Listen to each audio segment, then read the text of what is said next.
Welcome to the finest Grand Prix circuit in the world. A full stop. Look at it. Sepang. Magnificent facilities, room for passing. The drivers love the track. Something they don't like though, air temperature 32 degrees. Track temperature 35 degrees. Humidity 58%. Rubens Barrichello has had a nasty batch of flu. He's starting fourth on the grid. Not at all happy. David Coulthard has had some food poisoning. He's fitter than he was, but is he going to be all right in this atmosphere? It's a funny atmosphere, actually. It's a sort of end of term. The Drivers' Championship may have been decided, but you know about the Constructors' Championship. There's all sorts of other people who will be looking, apart from Johnny Herbert in his last Grand Prix, to make their mark today. Jenson Button's last drive for Williams. Alexander Wurz starting a magnificent and absolutely superb fifth on the grid, the first non-McLaren or Ferrari, driving his last race for Benetton. Nick Heidfeld, thankfully driving his last race for Prost. He's had a dreadful season. And Mika Salo is driving his last race for Sauber before he joins Toyota to test their new car next year. Ricardo Zonta, next year's Jordan tester, is driving his last race for BAR, and he was fastest this morning in the pre-race warm-up. But it's also Prost's last race with a Peugeot engine. Minardi's with Ford, Arrows with Supertech, Jordan with Mugen, Benetton with Supertech, and it's Bridgestone's last race with a monopoly of tyre supply before Michelin joins the fray next year. So, Michael Schumacher, pole position, yet again, just 0.5 of a second between him and Mika Häkkinen yesterday. 0.2 of a second between them this morning. Mika Häkkinen's closed the gap a bit. And then, as we've come to expect, the other McLaren and the other Ferrari. But also, watch that third row of the grid, Alexander Wurz and Jacques Villeneuve, because they're respectively in the Benetton and the BAR cars. And those teams, as you've already heard, are fighting for fourth place in the Constructors' Championship. Well, you've been down there, you know what the temperatures are like, you know what the feel of it's like, Martin. What's your guess? 25% chance of light rain. There is a weather front out there somewhere, could move this way. Don't think the teams are taking it too seriously, but with a track temperature of 35 centigrade, just the incredible residual heat around this place, I think it'd have to be quite heavy rain before it started to affect the cars out there. So, one stop last year looked pretty good. Johnny Herbert had a great race on one stopper in the then Stewart, and Michael Schumacher really had to go as slow as he could to give the race away twice, and he was on a one-stopper strategy. So I'm expecting the bulk of them to do that today. Of course, they'll have to work out where they are on the grid, who they're around, what they might be able to do to make advantage. A few teams out there really could do with scoring some points. Jordan must be one of them. BAR too need to get a few points in the bag to confirm their position in the championship. So in the lower placings, some jolly good scraps to watch out for, and an intense battle between the together 5 times world champions that are sitting on the front row of this grid. And you can see in the background, when you're now in the grandstand, the facilities here really have to be seen to be appreciated. They are quite incredible. We're about to clear the grid and start the formation lap.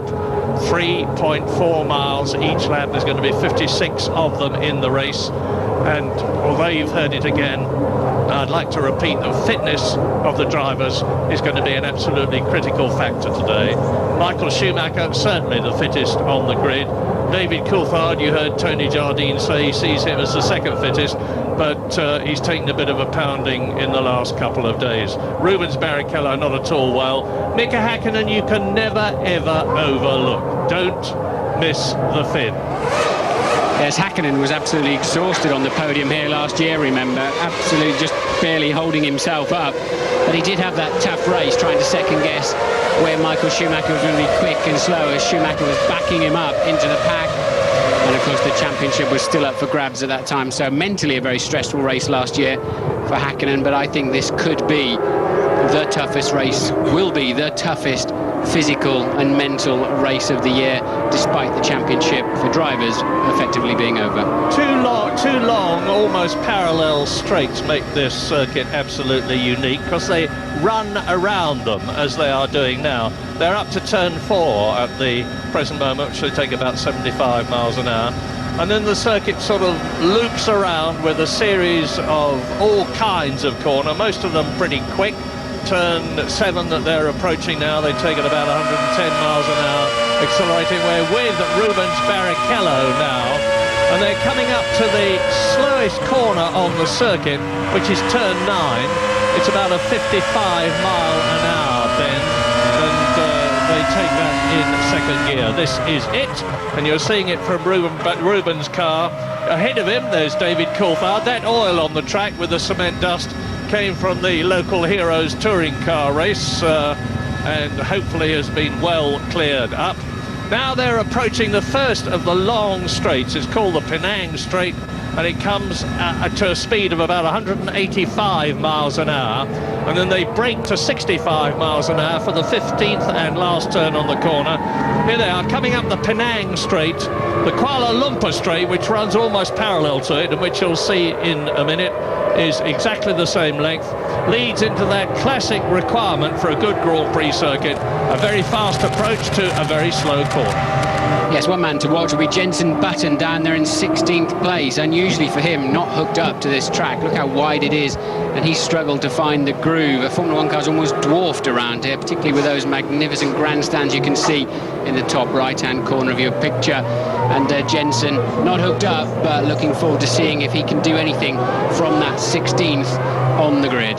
So, as I said, they'll be hitting a very considerable speed by the time they get to turn 1, which they take in second gear at 60 miles an hour, under the eyes, of course, of everybody in the McLaren garage and the Ferrari garage. It's a tense time, with approximately an hour and a half plus of racing as they filter from the approach into the 2 lanes. On the right-hand side, you see in pole position Michael Schumacher, on the left Mika Häkkinen. Well, in these temperatures, they've certainly taken a long time to form up on the grid. The cars at the front have been sitting there well over half a minute. They'll be extremely, extremely hot. Lights are on. So the last Grand Prix of 2000 is in Malaysia, and it is go! Now, a good start it looks like from Michael Schumacher, but Mika Häkkinen yet again has got ahead of the Ferrari. Schumacher tried to cut across and failed, and David Coulthard is right up alongside as Alexander Wurz tackles Barrichello, and round the outside of them runs the BAR of Jacques Villeneuve. A terrific start. I'm pretty sure that Häkkinen moved a long time before the lights came on, but brought the car to a halt, and he may get away with it. I think there's a spinner down in turn 1, but Michael Schumacher having a stab at the inside, and a wheel is off. Whose is that? It's an Arrows and a Sauber. Yeah, it's an Arrows and a Sauber at the back. Can't spot which one. It's likely to be Mika Salo, I think, and Jos Verstappen. Well, there is De La Rosa in the other Arrows, but meantime, Coulthard has got ahead of Schumacher. McLaren run first and second. Let's have a look. Yes, Coulthard had a good start, ran right round the outside of Schumacher, tried to come up the inside of him, and there is the carnage into turn 2. An Arrows bouncing around, and at least 3. Car is deployed. There you see the SC boards for the drivers and the waved yellow flags. Too many wheels and cars hanging around in turn 2 and that zone, and they will have to bring they have brought the safety car out. Well, meantime, of course, this will give the stewards a breathing space to deliberate what happens about Mika Häkkinen as we look at this replay. And remember that Jacques Villeneuve made an absolutely terrific start in the BAR from 6th on the grid, sprinted up to 4th. And that is De La Rosa restarting in the Arrows. It was very similar what the Häkkinen did, that Coulthard did on the start in Indianapolis, but Coulthard was actually still moving, and Häkkinen brought the car, in my view, to a complete halt. So there is a slight difference, and that's why I think there is a small chance he'll get away with that. But now the safety car is out, they'll start recalculating now. They use so much less fuel cruising around at this speed. The safety car's going faster than you might imagine. The Formula One car's tucked up in first and second gear, but they're using a lot less fuel, and already the teams will be recalculating the strategy. And there are the three drivers out: De La Rosa, Heidfeld and Dinit, and Jensen Button making up 6 places on that first lap. Funnily enough, it is in many ways worse to start and then stop and then start again. They get a clean start right away. I'm not with you. Well, I mean, you've lost the momentum, you're thrown, you're looking at the bloke on the left, and then suddenly you have to gather it all up and go. I see you're talking about Hakkinen in particular rather than the start in general. I understand completely what you're saying now. Yes, often that puts you completely off your stroke and you miss the second part of it, but Hakkinen got away reasonably well. I think Michael Schumacher had a particularly poor start. Looks to me like the Ferrari is very, very heavy on fuel. Schumacher and struggling on that first lap. We also saw Hakkinen with 2 wheels on the grass as well. I've just seen a medical car come in the pit lane. I don't think the safety car will be out there very long while they clear this away. Not absolutely sure why they had to bring the safety car out. Say, you know, the track is completely clear, but I guess they had to recover those wheels. Well, there was a lot of contention, remember, in Japan when the governing body, the FIA, issued an instruction through race director Charlie Whiting that in the event of any team tactics which resulted in balking, there would be a very severe penalty. Well, now Mika Hakkinen is leading this race. David Coulthard could potentially try to delay Michael Schumacher, but he'll have to be very careful indeed how he does it. Now the safety car will come in, his lights are off, look, he will come in the pit lane, and Hakkinen assumes the role of safety car driver, and now Michael Schumacher's got to somehow stay as close to David Coulthard as he can, but he has not done so. Will Hakkinen release Coulthard if he's under a problem with a jump start? So will Hakkinen do that? We'll have to wait and see. But both McLarens away well and over the line. They cannot overtake until they pass that start-finish line. So McLaren, Ferrari, Hakkinen, Coulthard, Schumacher, Barrichello, and then as you can see the Benetton and the BAR and Eddie Irvine down in 7th position in the Jaguar, which is exactly where he started. So the race now begins. And he releases Coulthard. I believe that's Coulthard going through. Yes, Hakkinen releases Coulthard and Michael Schumacher trying to make something of it. Now watch Hakkinen on the right-hand side of the grid. Now this was the start proper. This was not a replay of Hakkinen jumping the start. So look, he got away well. Schumacher tucked in his slipstream and Coulthard then powering down the outside. And Coulthard will now keep that position all the way around the outside of turn 1. Hakkinen, I think, doing a good job to back Michael Schumacher into the apex early and give his teammate a chance to come up there and help him. And look at Villeneuve, you see at the start there, at the first turn 1, this is a replay, trying to run round the outside. Now look at the conflagration at the back, which is about to happen. You can't see it, because now you look at David Coulthard, and the Ferrari has got ahead of Mika Hakkinen, and Barrichello is trying to go through as well, and he's done it! He's done it! Ferrari runs second and third. I don't know what's happened to Mika Hakkinen. Did he let David Coulthard through deliberately, or has he got some sort of a problem? Because he's now been passed by 3 cars. He was leading, Coulthard passed him, then Schumacher passed him, and now Barrichello's passed him, and he's down to 4th position. And Wirtz having a look as well there into turn 15. Did Wirtz get through? No, he did not. Why did Mika Hakkinen lose so many places?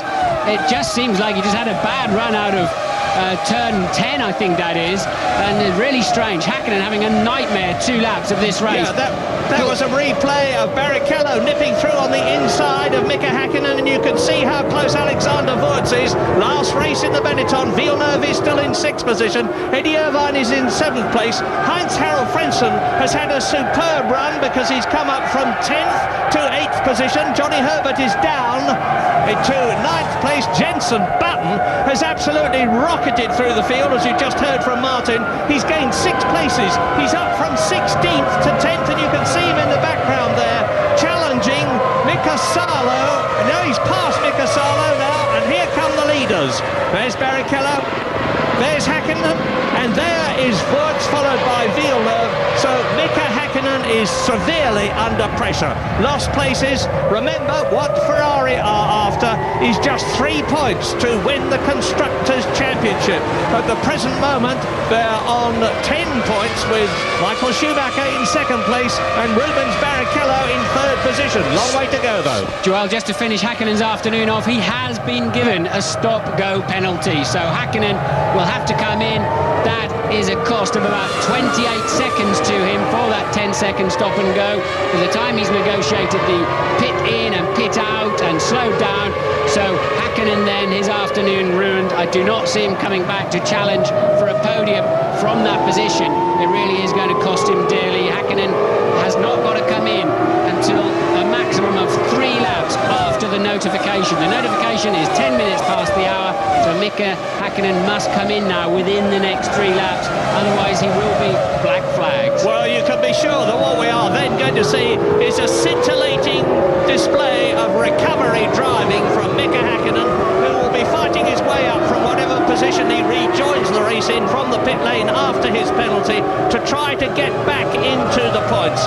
It's looking more and more forlorn, the Constructors' Championship for McLaren, as this race develops. Bad enough because Mika Häkkinen will be right out of the points, although David Coulthard there, you see, is leading the Malaysian Grand Prix on lap 5 out of 56, coming up to 1/11th distance already. He has a 1.8 second lead over Michael Schumacher, who himself is leading Rubens Barrichello by the same amount. There is Häkkinen in 4th place. Wurz is pressing very hard indeed in the Benetton, followed by Villeneuve and still Irvine Frentzen. Zonta in the second BAR is up to 9th place ahead of Johnny Herbert.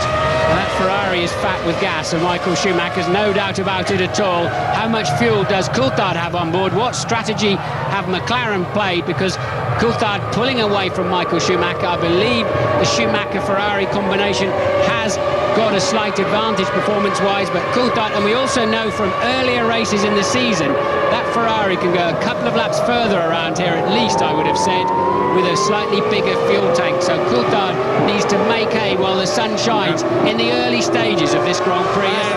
Into the pits comes Mika Häkkinen for his penalty. Through goes Wurz, Villeneuve. Eddie Irvine goes through. Still Mika Häkkinen is yet to stop. Zonta has gone through. Johnny Herbert and Mika Salo. Now, watch this, because when Mika Häkkinen rejoins, he's going to be virtually last. De La Rosa, he is last in already. Down goes the fuel, and he really smokes out of the pit lane. All 19 competitors are through before Mika Häkkinen joins the Malaysian Grand Prix after his penalty, last of all. 20th and last, with 19th and last, with retirements already from Pedro Diniz in the Sauber. Mick Heidfeld has finished his career with Prost by retiring very early, and Pedro de la Rosa has retired the Arrows also. Now, looking across the grandstand, David Coulthard has put in a series of fastest laps. He's increased the gap over Michael Schumacher to 2.5 seconds. Is he on a lighter fuel load, a two-stop strategy, in which case he would come in at the earliest, round about lap 19, maybe as late as lap 27, and expect a second stop round about lap 39. If Michael Schumacher is on a one-stop strategy, as we suspect, he's holding on very well indeed, and he's not going to be coming in for at least 9 laps after David Coulthard. So there's a big tactical battle developing. Right, well, it takes 28 seconds to stop, so Coulthard has to be that much faster over the Grand Prix distance, approximately then half a second a lap, if indeed he is on a two-stopper. Watch Villeneuve. Jacques Villeneuve in 5th position was right up alongside Alexander Wurz when they came out of turn 15. Wurz was in 4th position in the Benetton. It looks as though Villeneuve is challenging to get past the Benetton and improve the BAR's team's chances of getting that 4th place in the Constructors' Championship, which they're looking for so much. David Coulthard, race leader, out of turn 4, up to the long turn 5 left-hander, 4th gear, 135 miles an hour, out of it and up to now turn 9. Frentzen in the pits. Hakkinen is running 18th because he's had to take that stop-go so early. The whole field have gone past him, so effectively now with Frentzen in the pits, Hakkinen running 18th and last. De La Rosa, Heidfeld and Dinitz out after an accident on the second corner of the first lap. And the Jordan mechanics trudge back into the garage.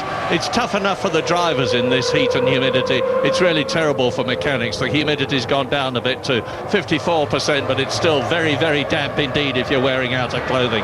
Coulthard looking handy on this lap. He's currently 0.7 of a second up on this lap so far over Michael Schumacher. So look, he's edging out that lead nicely. He's got to be, on average, half a second a lap ahead of him if he is on a two-stopper as opposed to Michael one-stopper. So Coulthard leads by 2.8 seconds from Michael Schumacher. Rubens Barrichello, Wirtz is fourth, Villeneuve fifth, Irvine in the Jaguar, sixth place. We'll be back very shortly.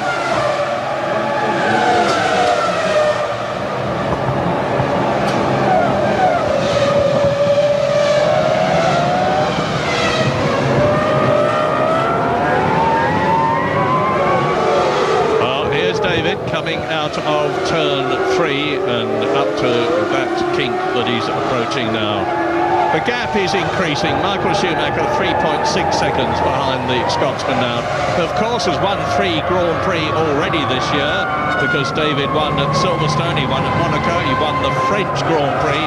Had that terrific battle with Schumacher, if you remember, as a result of which there was a pretty harsh conversation between the two of them afterwards. They're getting well spread out now because Rubens Barrichello is 4 seconds ahead of this battle between Wirtz and Villeneuve, which we really need to be seeing. We're watching the leaders all the time, but we need to know who is in 4th position. Is it Alexander Wirtz? Is it Jacques Villeneuve? Is it the Benetton? Or is it the white BAR?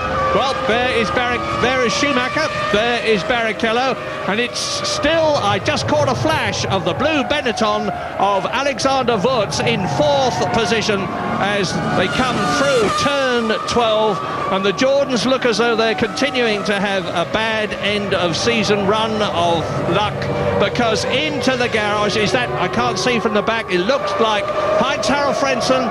Frentzen has retired already, so the chances of Jordan scoring points are very low indeed, to put it mildly, because Jarno Trulli is down in 17th position on lap 9 out of 56. And is Wirtz catching Barrichello, or is it my imagination? The gap is 4.7 seconds. Now, the white car is Villeneuve, behind him is Eddie Irvine, and Zonta in the second BAR. These cars are really flying.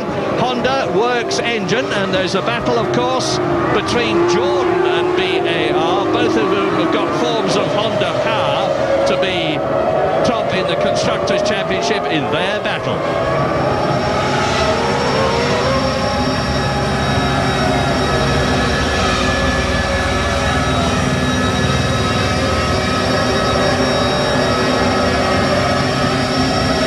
Lap 9, and you are looking at the blue Benetton of Alexander Wirtz in 4th position, holding a magnificent 4th place.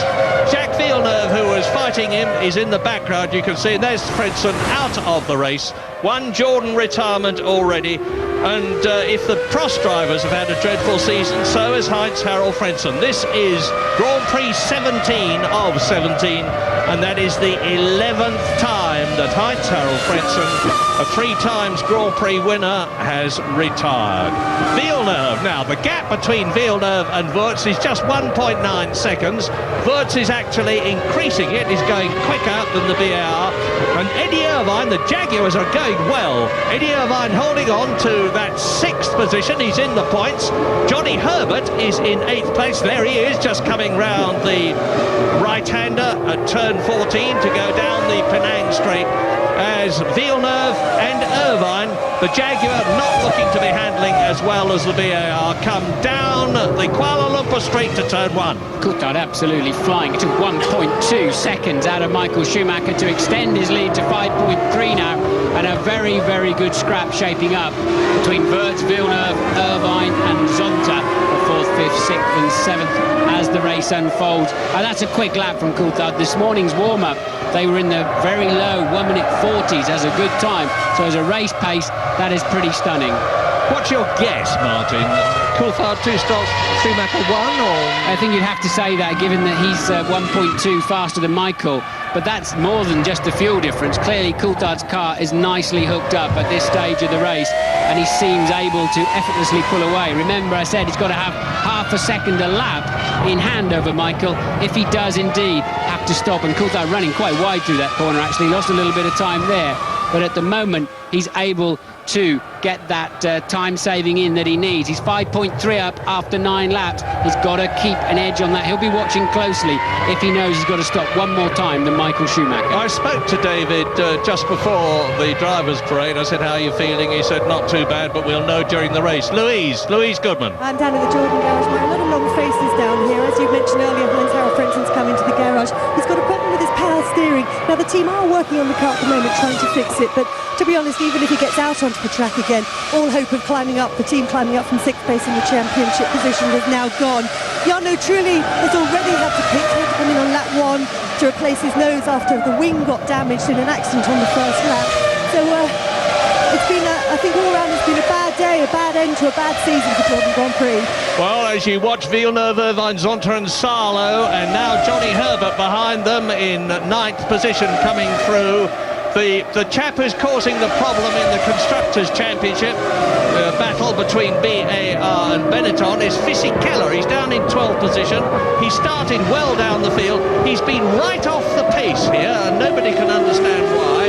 The team say it's not the car, that it's Fisichella, but he's been faster than Wurz most of the season, but the Austrian has now been completely liberated. He's had all the worries of leaving the team taken from his shoulders with the news that he's driving for McLaren as test driver next year, and we know how Olivier Panis reacted this year. Well, truly, in the second and only remaining Jordan then in for yet another stop, his second stop after just 10 laps, so all falling apart as Louise explained. We saw Coulthard have a scrappy lap, we saw him get out of shape. He lost 4 or 5 tenths to Michael Schumacher last time around. Now he's really trying to make amends, so he's 4.8 seconds up after 10 laps. He needs to keep that gap, half a second plus per lap, and he's fallen behind the schedule, but this is going to be the fastest lap of the race, I believe, so far, as Coulthard heads for the start-finish line to commence his 12th lap. Lap 12 then, top 10 with comments. David Coulthard, 4.8 seconds ahead of world champion Michael Schumacher. There he is. You can see Rubens Barrichello in 3rd place. You can see Wurz. There is Villeneuve in the white BAR in 5th position. Eddie Irvine in the Jaguar holding on magnificently and keeping off Ricardo Zonta. If Zonta can get ahead of Irvine, it'll mean that both the BARs are in the top 6. Sarlo is 8th in the south. Johnny Herbert is 9th. Jenson Button holding that 10th place and actually lapping slower than Mika Sarlo, than Johnny Herbert ahead of him, so he's not gaining ground. Yeah, miserable day for BMW Williams at the moment. Button down in 10th, and as you say, Murray, 3.5 seconds off the leader's pace at the moment. Ralf Schumacher down in 15th. We didn't talk much about it. I briefly remember him all 4 wheels on the grass, avoiding that accident in the first lap. So down in 10th and 16th for Williams. And you may be asking, of course, where is Mika Häkkinen? Well, he came in and had that penalty stop. He's in 16th position, no less than 46 seconds behind his teammate, race leader David Coulthard. He's 2.4 seconds behind Ralf Schumacher, but he's lapping much, much quicker than the Williams, and he will be on its rear wing before very much longer. And James Allen has news. Yeah, I've been looking at this. It looks like an average about 7/10 of a second a lap performance difference between Coulthard and Schumacher. That equates to around 20 kilos of fuel. So obviously we've had the safety car at the start, which will extend that first run, but I expect Coulthard probably around lap 25 to make a stop. Schumacher, it's difficult to tell. His pace is a lot faster than it was last year on the one-stopper. He's really flying, so I reckon around about lap 28 to 30, but DC has got to think much more long-term than this. It's not just the first stop, it's the second stop as well, because when he comes in after that, any car well within 28 seconds of him, will be in front of him when he rejoins. Traffic is a big issue for him. And we've just seen the McLaren run very wide. There's a massive banner in the grandstand saying James Allen, pit lane God. That was a masterly analysis, James. We'll keep tabs on it. You're looking at Michael Schumacher and Rubens Barrichello still second and third. Yes, Coulthard had a bad lap again. He really is pushing it to the limit. I think that confirms really he knows he's got to stop one more time than Michael Schumacher, and Coulthard on the ragged edge trying to eke out. He's going to have to drive every lap of this race flat out to beat the Ferrari. Clearly a strategy McLaren must have brought into play to try to get Coulthard off of that second row of the grid. Early stages of the race with a lighter car, and it's worked so far. Can he keep the pace up necessary and keep it on the black stuff to make it stick? Because there are still 13 Constructors' Championship points between Ferrari and McLaren, because David Coulthard is on 10, Schumacher and Barrichello are earning 10 between them, and Ferrari started 13 ahead. Well, that all went west, didn't it, with Häkkinen's jump start, really. He's still back there, although lapping second fastest, third fastest car on the track after the two leaders. Häkkinen nailed down there in 16th place still, making a small impression on Ralf Schumacher, now up to 15th. So if McLaren needed a 1 and 2 with no Ferraris better than 4th place, that I think is over. Now Wurz in 4th place is lapping only half a second slower than Mika Häkkinen, so Häkkinen may get past Schumacher, he may get past Genet, Lacey, Fisichella, Button, Verstappen, but then he's going to come up against Johnny Herbert, who is in 9th place, Salo, Zonta, Irvine and Villeneuve, who are running 5th to 9th virtually together, and he's going to have to work very hard indeed to catch, never mind get past them. It's looking more and more difficult for Mika Häkkinen to finish in the points.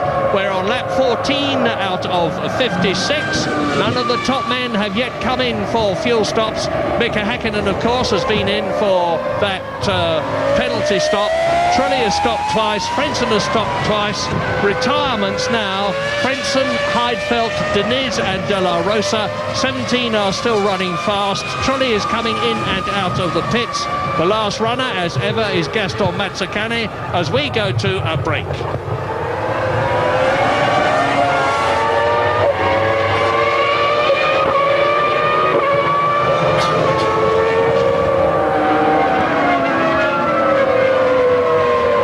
you're looking now at Mika Häkkinen closing up on Marc Genet, who is in 14th place. Now you're going to see one of the top drivers of the day, approaching and getting past one of the slower drivers of the day, Marc Genet. All Grand Prix drivers are good. Marc Genet is good. He's obviously not as good as the top men, but he's in a very much slower motor car because of the engine disparity.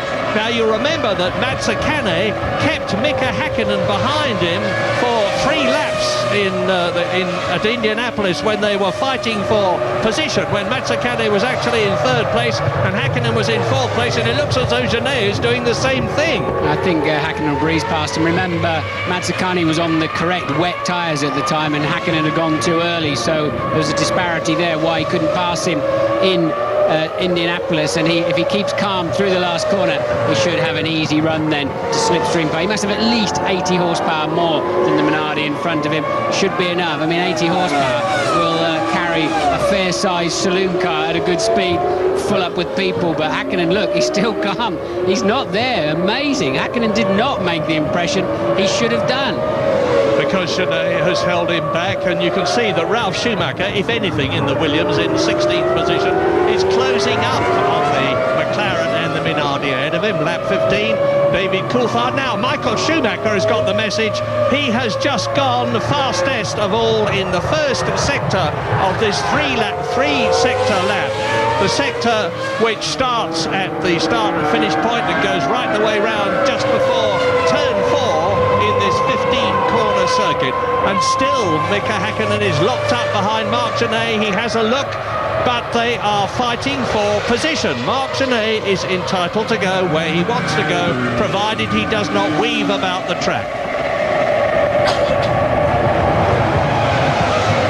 And Mick is...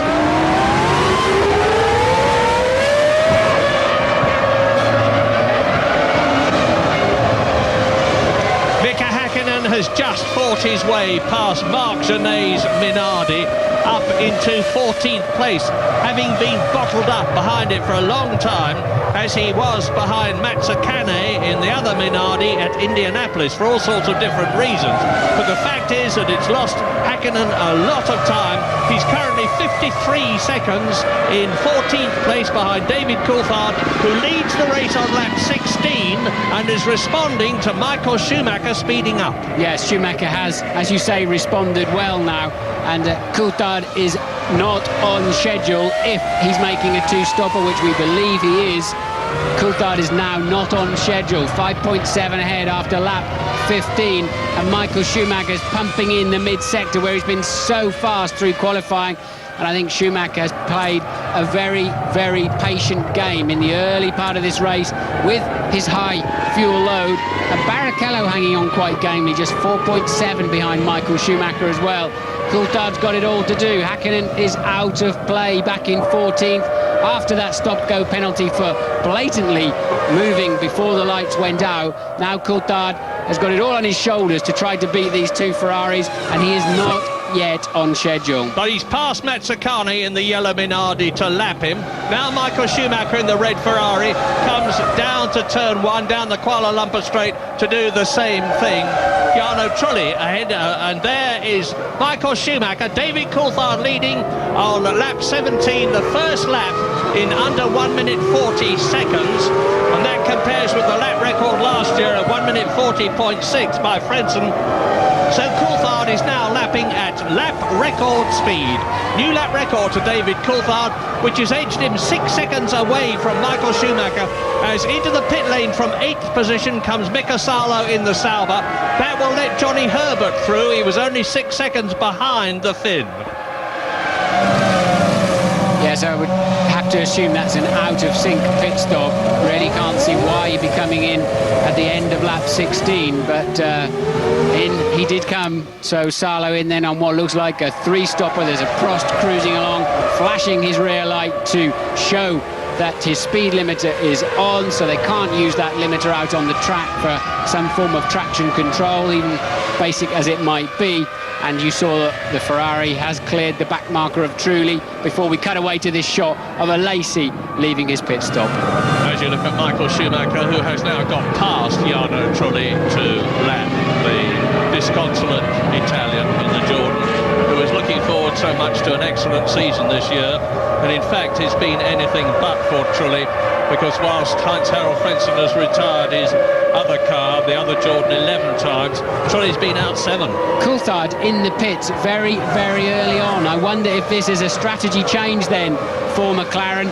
That is extremely early. James? It's a bit early for a strategy change. Funny enough, I was just working on this, thinking that if you put about 90 kilos of fuel in, no, it's not. It's a very short fuel. I'm going to work on this, trying to figure out what they're doing, but very, very odd. Well, meantime, Michael Schumacher has gone into the lead. I wasn't able to spot where Rubens Barrichello is, but he will certainly have got through as David Coulthard crosses the white line, releases the speed limiter and goes for it. Yes. And coming up behind him is Jacques Villeneuve. It's Zonta behind him, so at that point then Coulthard comes out in 7th place on the track after his first stop, so we now know with just a 7-second stop he will have to come in again. So very strange there. I wonder why McLaren have done that. Maybe they saw a window to make that stop, get Coulthard back out on the racetrack and away from any impending traffic. So a very early stop then for David Coulthard. Lap 18, James Allen. Yeah, I believe the reason for that was he picked up some debris, Murray, and you could see the mechanics very clearly pulling stuff out of the side pods. I believe the car was overheating. They needed to bring it in to get the temperatures down. Obviously, the debris was blocking the radiators. They took the opportunity to put some fuel in. I'm trying to work out what it's going to do for them, but I can't see it's going to do anything for them that's going to get Coulthard in front of either of the two Ferraris this afternoon. Well, we saw him take a long run down the edge of the racetrack earlier on in the race when he lost just 4 or 5 tenths of a second one lap when Michael Schumacher very first started coming back at him.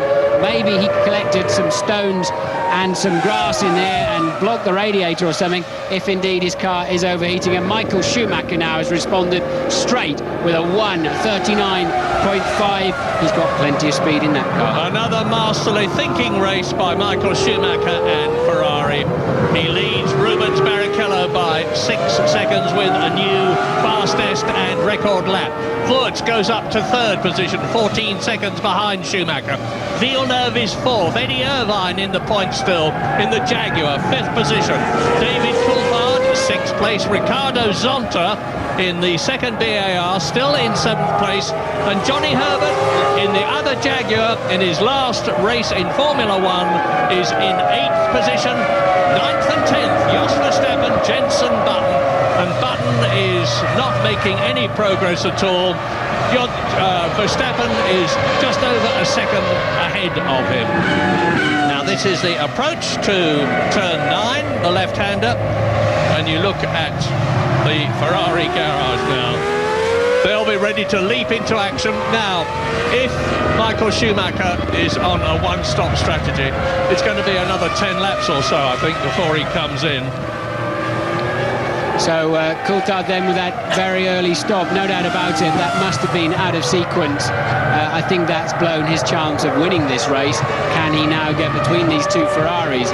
But there's not much between them. Barrichello hanging on very, very gamely to Michael Schumacher, and I think that this really has just pegged that McLaren back into third place unless these two cars have a problem, because I don't think Coulthard's going to be able to maximise his strategy with a stop at the end of the 17th lap as Michael Schumacher pours in another 1:39.369, a new lap record. That is sensational pace. Strange, he had clear air in front of him, but Coulthard going in the pits has triggered Michael Schumacher into really stepping on the gas. And Alexander Wurz, third in the Benetton, is saving the day for his team at the present moment in the Constructors' Championship battle between them and BAR, because he's one place ahead of Jacques Villeneuve. Irvine in the pits then, that'll please Coulthard because he was homing in on the Jaguar. Coulthard up to fifth, Irvine having a very, very strong race, pitting from P5. Good run for Eddie again. Only one Jaguar has scored World Championship points this year. Eddie Irvine at the wheel at Monaco, 4 World Championship points. And he's back in the race as coming up behind him you can see the Benetton, and we're on lap 20. Jenson Button's gone missing somewhere and he's outside our window in a cloud of smoke. Jenson Button out of the car, out of the race. Out of the Williams team. There he is. That was his last drive for Williams. And Juan Pablo Montoya will be joining the team next year in Jenson's place. And I can remember no Grand Prix driver who's made a greater impression on me in his first season of Grand Prix racing than Jenson Button. Next year he goes to Benetton, a young man with a great Grand Prix future in front of him. And there's a man with a great Grand Prix future behind him, and in front of him Michael Schumacher comes through to complete his 20th lap. Ferrari running first and second again, as they did in America, and they've done it many times before. Michael Schumacher is a man with no real interest in the history of Grand Prix racing, and I was absolutely astounded when the Ferraris finished first and second when he said this is the first time we've done it, I think. Wurz in then from, says fourth there, but he was actually running third. He was fourth as he went over the line because Villeneuve stayed out on the racetrack and passed him just before as he was going down the pit lane on the speed limiter. So Villeneuve pits from a strong third place, and again they're all coming in earlier than expected. Fairly short stop that, so not all that much, about 75 litres of fuel will have gone in, and the Arrows just nips through in front of Alexander Wurz, and James Allen has got more news. Funny enough, this is actually quite good news for David Coulthard. I bet he didn't really expect this. I think the tyre wear is greater than expected for these guys like Villeneuve and Wurz. We certainly thought they were going to run longer than this. It's all playing into Coulthard's hands. He's got a very light fuel load. He's really on the case. He can close up now to the back of the two Ferraris before they make their stop. He won't get close enough, obviously, to take the lead, but it is playing into Coulthard's hands. He has strengthened here. Yes, playing into his hands for a third, but I think first and second now, Ferrari have seized that. Michael Schumacher having a bit of a grin, really, putting a few manners on Rubens and just pumping in the low 1:39. But maybe that is the answer to your point, James, about tyre wear being greater than expected. The pace is just incredible. And you're looking at Mika Häkkinen now. He's coming up behind Fisichella in the Benetton. Hakkinen has worked his way past Genet and Mika Salo up into 11th position. Now he runs through the cement over the oil from the touring car race, with Fisichella staving him off, and it's not going to happen for very much longer because Mika Hakkinen is lapping about 0.6 of a second faster than the Italian, who has been so off the pace here in Malaysia. Mika Hakkinen running wide, having a look at the Benetton as they come down the Penang Straight. Now this is where the superior power of the Mercedes-Benz engine will pay off, and has paid off, and Hakkinen surges through. He's now in the top 10. The next target is Eddie Irvine, and he's about 8 seconds down the road. Well, that's amazing, isn't it? Hakkinen breezed past that Benetton, as you might have expected, and took 3 or 4 stabs on a straight like that to get past a Minardi, which must have amazing straight line speed, considering it must be at least 80 horsepower down the Minardi, but Hakkinen having no trouble whatsoever passing the Benetton Supertech.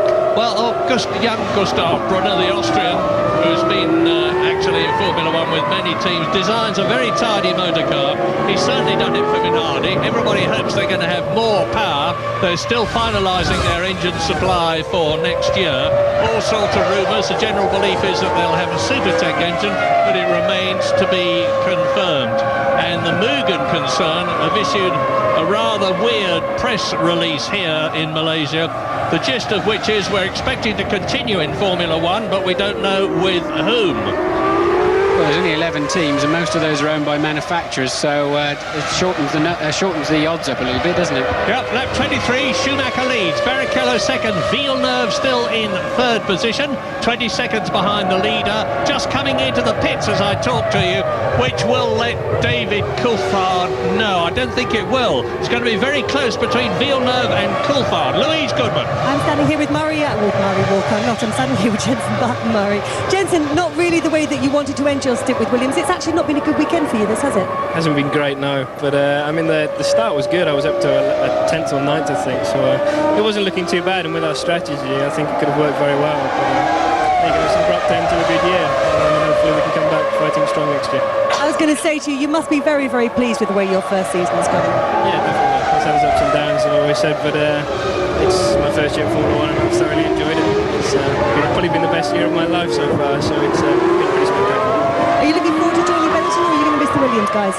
A bit of both, really. I think I'm going to miss the Williams guys quite a lot. We had a good relationship with pretty much everyone in the team.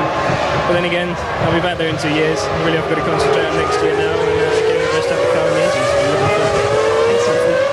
All Jensen Button's mechanics were wearing his T-shirt on the grid as a sign of respect and farewell to him. And certainly he's impressed his own team, which is often the hardest thing to do in Grand Prix racing. His mechanics very much behind him. So Button then out of the race, but Michael Schumacher and Rubens Barrichello up at the front end, really just piling on the pace. Incredible now, and I think they've really knocked Coulthard off of schedule completely. Well, now only 2 of the top 6 have made stops, and they are Jacques Villeneuve and David Coulthard, who were respectively 3rd and 4th at the time. You're looking at Rubens Barrichello, who's 9 seconds behind Michael Schumacher, who's on his 24th lap. Now we're riding with Rubens out of turn 1 into the long sweeping turn 3, and in 4th position is Villeneuve as a result of his stop. Ricardo Zonta is moving up well as well, but I'm going to wait for things to settle down a little after these pit stops, and in comes Ricardo Zonta for his first pit stop. We'll make the stop. Johnny Herbert then up into 5th place. So Herbert yet to stop this afternoon as Zonta makes that run with BAR. He's having a good afternoon. Villeneuve and Zonta having a very good end to the season, you have to say, and that elevates Coulthard completely up into 3rd place now, 21 seconds behind Barrichello. If Coulthard has a brilliant run to the end of this race, he does still have a chance of worrying those Ferraris. They've got to come in. They've got less fuel than him at the moment. We'll have to keep an eye on those lap times in about 10 laps time. And as you look at the Ferrari mechanics out in the pit lane, the constructors' battle between BAR and Benetton is looking very interesting indeed. But meantime, in comes Michael Schumacher hits the pit lane speed limiter. His Ferrari mechanics are ready for him. Now Rubens Barrichello goes through into the lead. And looks a straightforward enough stop there for Michael Schumacher. Let's count the seconds. Look, not that much fuel, James. I'm sure James will be furiously calculating that down there. It seems to me like they may have brought Schumacher onto a two-stopper. James. Yeah, a bit of a switch, I think, from Ross Brawn. They've put Michael onto a two-stopper. The danger was Coulthard. He was about 30 seconds behind Schumacher just before he made that stop. But you can see as he rejoins, Michael's only just in front of him. If they'd taken more fuel on, like a one-stop fuel load, it would have put Michael behind. It would have been messy for the Ferrari team. It seems slightly unusual. It has to do with tyre wear, I'm sure. I'm sure Michael was trying to do a one-stopper and he found these tyres are just wearing down. Interestingly, they put some scrub tyres onto Michael's car when he went out, so that's obviously working best. Yeah, it's probably the heat. Bridgestone have got an entirely new tyre here, replacing their previous soft one. They say it gives better performance, but this heat is undoubtedly affecting things. It's 35 degrees track temperature now. The humidity continues high, 52. I can see the Ferrari mechanics, a reflection in the glass building above. They're ready. What must be for Rubens Barrichello. Of course, Michael Schumacher has already stopped. But what I do know is that Michael has 3 new sets of rears available for this afternoon, and I believe the McLaren boys only have 1 or 2. I'm not sure exactly how many. I know they have less new rear tyres than Michael. They used less in qualifying, and I think that will give him a pace advantage in the second half of this race. Barrichello, I think, will slot down the pit lane. Yes, he does. He's in for his first scheduled stop of the afternoon. Yes, Michael Schumacher only did 8 laps of the 12 that he was entitled to in qualifying, as Rubens Barrichello still fighting the effects of that flu bug that he's had, although I expect the adrenaline will be staving off most of the results, although he'll certainly be sweating in that cockpit. Accelerates away 7 seconds, so that's about 85 litres of fuel. There goes his team leader, and David Coulthard coming through. So David Coulthard gets out before Barrichello joins the track. David Coulthard goes through, and it looked to me as though the Jordan got ahead of Barrichello as well. Yes, truly did, but he's running 17th and lapped after his earlier trouble, so truly will have to get out of the way. He's already had a lot of blue flags waved at him this afternoon and get out clear. He'll clear Barrichello's path immediately, I'd imagine, as they head up to turn 4, and indeed he does. So it's a straightforward 1, 2, 3 then. Michael Schumacher 4.2 seconds ahead of David Coulthard, and Barrichello a little way down the road.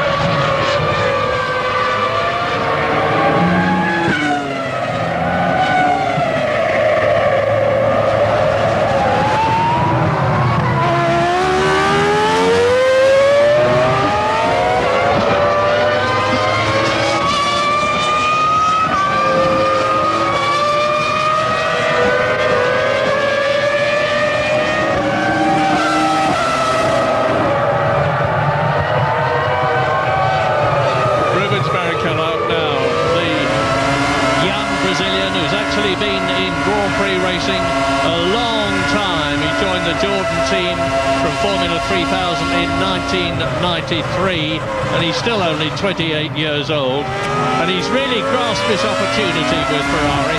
He's accelerating down the car. Listen to the engine.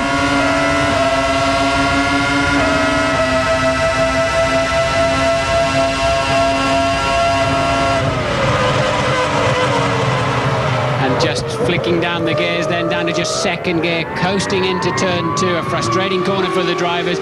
Michael Schumacher was insisting they left the pylon on the inside of that corner. That's where David Coulthard overtook him last year. Can Coulthard perform such a trick this time around?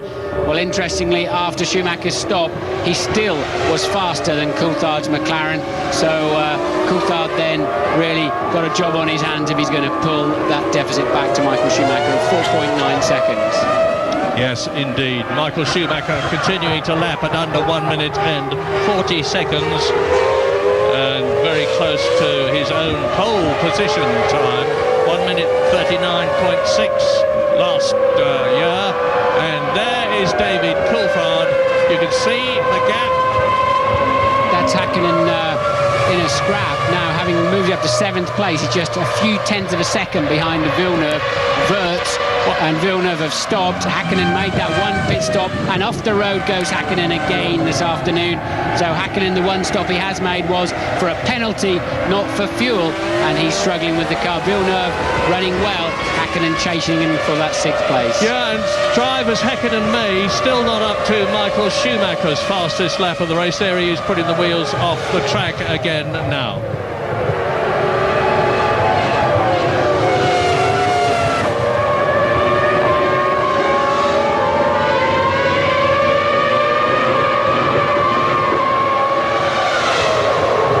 Lap 28 out of 56, and Mika Hakkinen has fought his way up to Jacques Villeneuve, who is 6th in this race. And remember, Mika Hakkinen was way down in 14th position.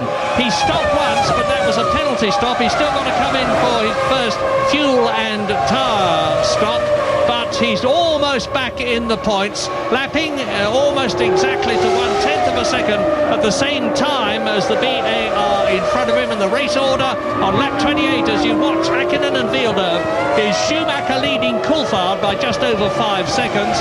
Barrichello is 3rd, 9 seconds behind Schumacher. Johnny Herbert in the Jaguar, a magnificent 4th position, but yet to stop. Jos Verstappen in the Arrows is now up into 5th place, and you're looking at this battle between Hakkinen there in 7th place, Villeneuve in 6th position ahead of him. You've just seen the gap on the caption, and to complete the top 10, it's Wirtz 8th, Irvine 9th in the 2nd Jaguar, and Fisichella up to 10th. Yeah, Johnny Herbert, I think, using the same strategy he had last year, fill it up with gas and go as long as you can. He's now got down into the 1:40s, just a few tenths of a second off the leaders, and a solid 4th place there for Johnny Herbert. Verstappen also on a one-stopper in 5th place, just 2.1 seconds behind him. And once again, that long-legged first stint working well for Herbert, and this time Verstappen. I think Coulthard having to pit early and Hakkinen with his stop-go penalty allowed Ferrari the comfort of changing their tactics back on to a 2-stopper. Well, what a wonderful thing. It's early days yet, but what a wonderful thing it would be for Johnny Herbert and for Jaguar if he could finish in the points. But as Martin has so rightly pointed out, it's into the pits. As I said, comes Johnny Herbert from 4th position, just 2 seconds ahead of Jos Verstappen. Now, there is the Arrows. Behind Jos Verstappen, you can see Jacques Villeneuve with Mika Hakkinen 6th, tucked up, 7th, tucked up behind Villeneuve. The downside of a one-stopper like Johnny is on, it's a very long stop, 10, 11 seconds while they get all that fuel on board. We're not able to see Johnny's pit stop at the moment, but for sure he'll be stationary a long time while they get that gas in. And Johnny Herbert then making the one-stopper work well. Look, here he is now. Look, that seemed a very slow stop. A long time getting away there for Johnny Herbert. Don't know what the problem was. 19.7 seconds. That has cost him dearly and wasted at least half of the advantage he had. Louise. Yeah, I can tell you what the problem was there, Martin. Johnny seemed to come quite slowly into the pits, actually. Tyres, obviously, old tyres came off, he went on quite quickly. The fuel, took a long time to go in, but then the mechanics had a bit of a problem getting the fuel off the car, so that's what cost some of the extra time. Thanks, Louise. Now 16 drivers effectively in the race, the last of which is Gaston Mazzacane, and the others are Michael Schumacher, lap 29, still 5 seconds plus ahead of David Coulthard, who is 3.5 seconds ahead of Rubens Barrichello. They're lapping in almost exactly the same time. There is Coulthard, behind him Barrichello, behind Barrichello a long way back Jos Verstappen, some 20 seconds down the road, followed by Johnny Herbert, who's very close and getting closer, but before his pit stop that was, to Jos Verstappen. Jacques Villeneuve in 6th position, and Verstappen comes into the pits as I talk to you. Now coming down towards us, you can see the BAR and Mika Hakkinen. That is Villeneuve in the BAR, Hakkinen in the McLaren. And while Mika Hakkinen was scything his way through the field earlier on, thanks to superior horsepower, he's not finding it so easy with the toughest man in Grand Prix racing, Jacques Villeneuve, ahead of him. Yes, the Arrows pit stop, then the first and only one of the afternoon, hopefully for Jos Verstappen from 4th place, and that's about right. 10 and a bit seconds. Good stop there from the Orange Arrows team, and Verstappen, be interesting to see where he pops out in the field. Certainly got a nice clear track ahead of him. Hakkinen then is going to go the furthest of just about everybody. Fisichella still hasn't come in the pits. Hakkinen, he would have been in good shape, Murray, had he not have had that jump start penalty. Yeah, look, the car was absolutely full of fuel. Yes, look at this though. The world champion of 1997 for Williams, Canada's Jacques Villeneuve, battling the world champion of 1998 and 99, Mika Hakkinen from Finland in the McLaren. And they're certainly making a go of it. And Mika Hakkinen is going to have to work very, very hard, either to get past Jacques Villeneuve or to harry the man enough to make a mistake. I can't see Jacques Villeneuve doing that. He's fought, oh, through goes, or does he? They're absolutely side by side. Mika Hakkinen makes a tremendous attack. Jacques Villeneuve moves across on him, and it's coming down to the very, very slow left-hander at the end of the lap. Second gear, 65 miles an hour. Villeneuve should do it. He's got the inside line. He's holding it. But he's gone wide. He locked his inside left, and Villeneuve outbraked himself. Busy watching Hakkinen, and really, Hakkinen frightened his way past Villeneuve, and you don't do that too easily to Jacques Villeneuve. Forced him offline and forced him into a mistake, and a great move there for Hakkinen that could well see him up to 4th place in this race. Yeah, wake up on the left there. This is a terrific race going on, because Alexander Wurz is now closing on Jacques Villeneuve as a result of the Canadian running wide. Wurz in 6th position. This is a replay of the battle between Hakkinen and Villeneuve, where you see Mika Hakkinen retake that position as Jacques Villeneuve runs wide. No, you don't, because there is Hakkinen. He's now stretching the lead. He's got a clear track in front of him. Villeneuve struggling to hold up, and Wurz is closing in 6th position. Eddie Irvine is still 7th, and the second Benetton of Fisichella is now up into 8th place. Looking very interesting between BAR and Benetton, because Villeneuve is in 5th position, Wurz in the Benetton is 6th, Fisichella is in 8th position. Hakkinen, of course, must have to stop quite soon. We haven't seen any mechanics out yet. He's showing one pit stop, but to remind you, that was for a stop-and-go penalty earlier on. He's 25 seconds behind 3rd place man Barrichello. His stop, they've both got one more stop to do. His stop will be about 4 seconds longer than Barrichello's. He's got to take on board more fuel. Therefore, he's got a half a minute to make up in the last 25 laps. As Schumacher comes up to Marc Genet in the yellow Minardi, who's having his own private battle in 15th place with Ralf Schumacher in the Williams BMW. There is Schumacher, and Michael Schumacher goes past the Minardi, has lapped it, and is now setting about catching his brother Michael, who is some 13 places behind him on the track and about to be lapped. Ralf Schumacher lapping about 1 minute 43.0, and Michael Schumacher lapping 1 minute 41.0, 2 seconds faster. Yes, and Coulthard really faster at this stage than both Ferraris. He's now on a lower fuel load. Remember, they're slightly out of sync on their pit stops, but nonetheless, Coulthard showing the kind of pace he did earlier on in the early laps of this Grand Prix. The gap down to just 3.4 seconds and 2 back markers. And you're looking at it now. Ralf Schumacher in the Williams and Genet in the Minardi. There is David Coulthard, second in the race, going through on the inside. Genet moves through and lets him past. The gap on the previous lap, lap 31, between Michael Schumacher and David Coulthard was 3.4 seconds. Yeah, inspired drive there from Coulthard. Genet didn't have much chance. Coulthard taking no prisoners today, as he can see the lead of this Grand Prix just down the road in the hands of world champion Michael Schumacher. Between them, of course, is Ralf, but I don't see Ralf coming into play here. He's a lap down. He will move out of the way. I do not see Ralf spoiling it for David, even to help his brother. Puff of smoke there, tyre smoke, I think it was, from Ralf Schumacher's Williams BMW. Of course, have the objective in this race, the Malaysian Grand Prix, the last of the year, of doing the double. Not only having Michael Schumacher win the Drivers' Championship for the first time for 21 years for the Italian team, but also for the second year in succession winning the Constructors' Championship. And they're certainly on target to do that. Grab a load of this. Hakkinen 138.5 for his quickest lap now.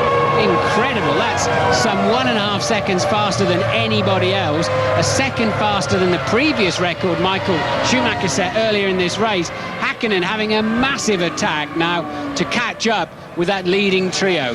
And he's now some 22 seconds behind Barrichello. Schumacher leads, David Coulthard second, Barrichello third. 8 seconds covers the three of them. Mika Hakkinen is 30 seconds behind Schumacher. But is he flying? As out goes Fisichella from 8th position. Now everybody in the race has made at least one pit stop.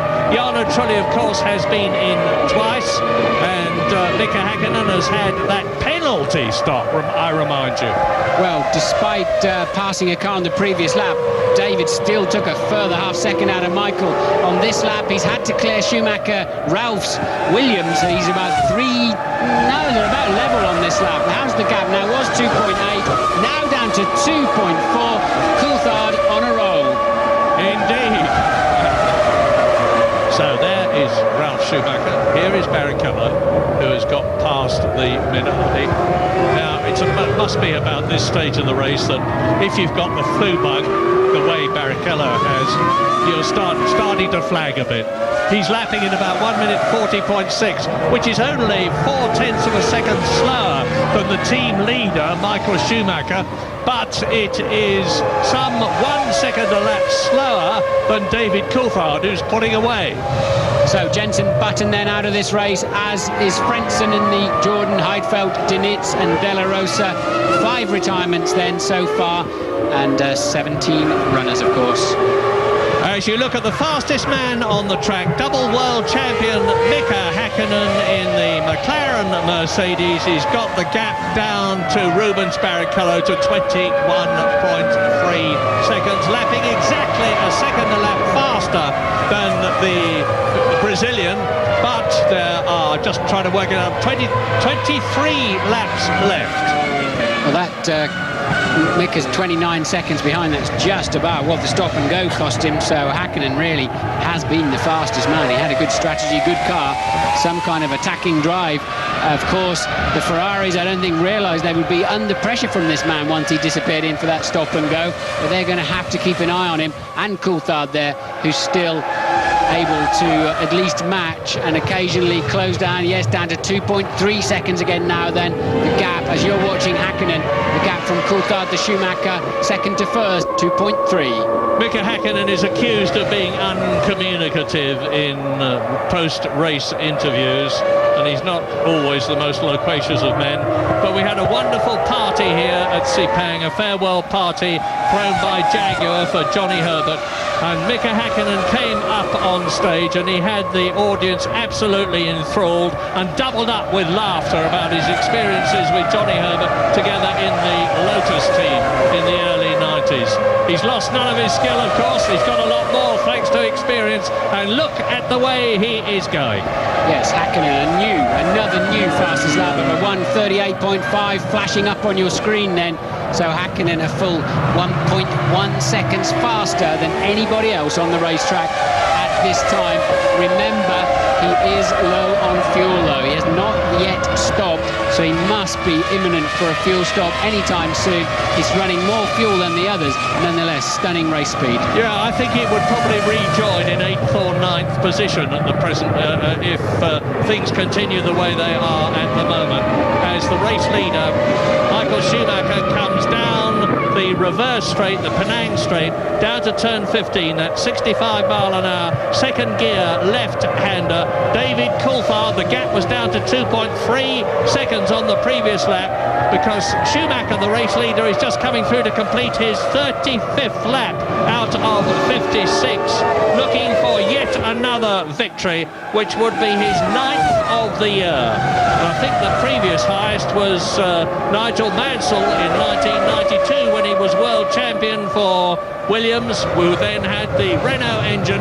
And Schumacher is on his 36th lap now. The gap between himself and Coulthard, 2.3 seconds, and Mika Hakkinen is in the pit lane.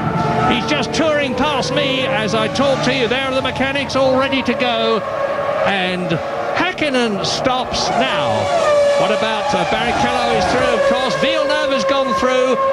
Wurz will be the next one, and Alexander Wurz goes through. Eddie Irvine will be the next one. So, sure enough, Mika Häkkinen is going to rejoin in 8th or 9th place. There is Irvine going through in the Jaguar.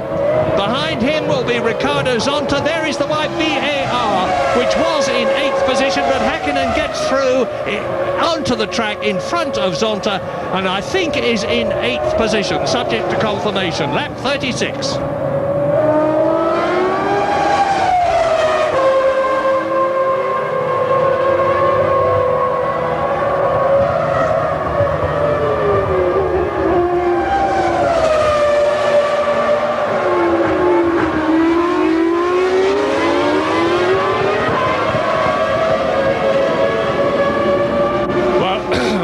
Embarrassedly, I have to tell you that we are in an air-conditioned commentary box. The track temperature, though, out there is 38 degrees. The air temperature has gone up to 34 degrees. The humidity has gone down a bit, but it's mighty, mighty hot. Now, imagine yourself in those mechanics' overalls there, the fireproof overalls. They've had them on for about half an hour before the race began, and they just had to stand there sweating while the drivers were battling their way round the circuit to come in. And you're looking now at this developing battle. Michael Schumacher leads, David Coulthard second. They both stopped once, of course, and Schumacher is now just under 1.9 seconds ahead of David Coulthard, who continues to close up on the McLaren. The previous lap by just 0.4 of a second. The gap now just under 2 seconds. Rubens Barrichello is still third, so Ferrari are on 14 World Championship points at the present moment. They only need 3 World Championship points to get their second successive Constructors' World Championship to add to Michael Schumacher's third Drivers' Championship win. He's first for the Ferrari team. Salo comes in the Sauber. This is his last drive for the Swiss team before he joins Toyota. He's in 8th position. Well, he's not anymore, because Alexander Wurz has gone through, Jos Verstappen has gone through, and I think Fisichella goes through. So Salo is going to rejoin in, I think, 11th position. Johnny Herbert is still running in the Jaguar. He is in 12th place, and his teammate Eddie Irvine is still 5th. It's looking, fingers crossed for Jaguar, as though they're going to get 2 World Championship points to add to the 4 that they already have.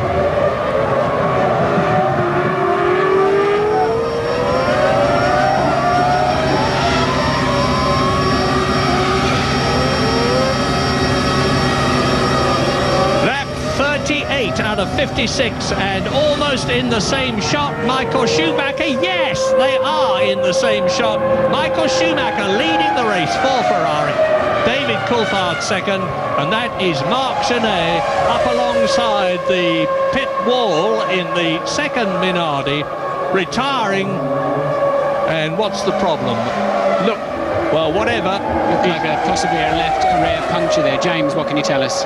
Well, I think Coulthard's going to make a stop fairly imminently, but Martin, I saw something a moment ago in Häkkinen stop that I've never seen before. It must be so hot out there.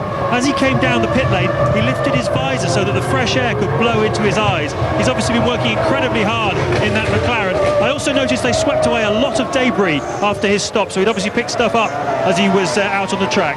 Yeah, he's put a couple of wheels on the grass 2 times there, James, and I think I can see also the McLaren mechanics then out in the pit lane. Yeah. Must be for David Coulthard. You're watching Zonta's second stop. He's pitted from 7th place. The McLaren getting ready to bring Coulthard in. These last pit stops should take them about 6 to 7 seconds, really. A crucial one. Coulthard having got the gap, and Coulthard is in the pit lane. Yes, he is. You can see him now, and the gap was down to 1.9 seconds on the previous lap, and McLaren really need to turn that car around. And while you're watching this pit stop, I'll tell you that there is no Benetton in the top 6. Villeneuve is 4th, so he's on 3 World Championship points. If he can stay there and Benetton do not get a car in the top 6, BAR will move up to 4th position in the Constructors' Championship. Yeah, Villeneuve's got to stop again. Yeah, Murray, I don't think he's got a prayer of 4th place today. If both McLarens and both Ferraris keep running, they're all squabbling for 5th and 6th places, the rest of them, because Häkkinen's stunning speed in the middle part of this race has enabled him to bring himself up into contention, and he's got a look at the back of Barrichello, I would say, for that final podium position, and Villeneuve pits straight away. With Eddie Irvine presumably still to come in for a second stop, moving up into fourth position as the French-Canadian stops the BAR Honda. The mechanics reach into the side box to remove debris. Out he goes, 7 seconds. And Villeneuve will rejoin, I think, in 7th or 8th position. He's back on the track into the slow turn 1. Lap 39, Schumacher leading. Coulthard's been in and out. And this then is Michael Schumacher lapping, I believe, Johnny Herbert. So Herbert then, and he goes straight in the pit lane. So Schumacher pitting straight away after Coulthard stop. James, are you there? Yeah, once again, a tiny bit earlier than we expected, and it's in reaction to an extremely good pit stop by the McLaren team. Michael Schumacher comes in. Now, Coulthard is still a danger to Schumacher in this race. They need to turn this car around very quickly. It's a beautiful stop by the Ferrari team. Schumacher now chasing his 9th victory of the year. The only time he's ever done that was back in '95, of course. So 0.7 of a second faster then than David Coulthard's stop, and I believe that will give Michael Schumacher the lead. Coulthard passes our commentary box. He will not be ahead of Michael Schumacher. If he wants to win this race, been a great drive from Coulthard. He's kept Schumacher more than honest, but now he's going to have to pass him to win the Grand Prix. He did manage to pass him here last year in that famous turn 2 clash, but that was a big risk. And Michael Schumacher now appearing to be well in control of this Grand Prix. With Rubens Barrichello temporarily, and you're looking at him leading the race, the man who so brilliantly won the German Grand Prix at Hockenheim from 18th on the grid with an absolutely scintillating drive. In spite of this flu problem of his, he's leading the race, but he will have to come in another time, and that will drop him about 20 seconds or so. He will undoubtedly be rejoining where he was before in 3rd position. But it's looking extremely good for Ferrari. We're on lap 40, and the Maranello concern has certainly this year got on top of McLaren. They won the Constructors' Championship last year, and if Schumacher comes through, it will be to win his 9th race this year. 1 for Barrichello in Germany. That makes 10 out of 17 races victories for Ferrari. Ride with Barrichello.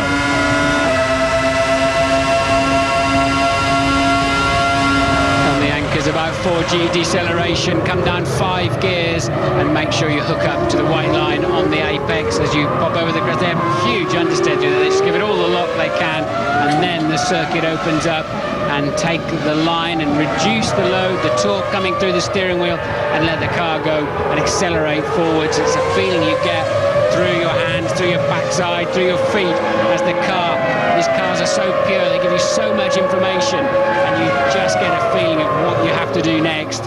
And in the pits comes truly from a truly awful day of 15th position then for his 3rd pit stop of the afternoon. The first one was for a nose, having tripped over somebody on the first lap. All gloom in the Jordan pit, I'm sure, for the last Grand Prix of the year, with Heinz-Harald Frentzen having long ago retired. Jarno Trulli clearly not going to get any World Championship points, and their rivals BAR, who are already ahead of them in the Constructors' Championship, stretching their lead and bidding fair to get ahead of Benetton too. As you watch Rubens Barrichello and Ferrari getting ready for another stop. Now here is Johnny Herbert, 11th place, followed by Fisichella.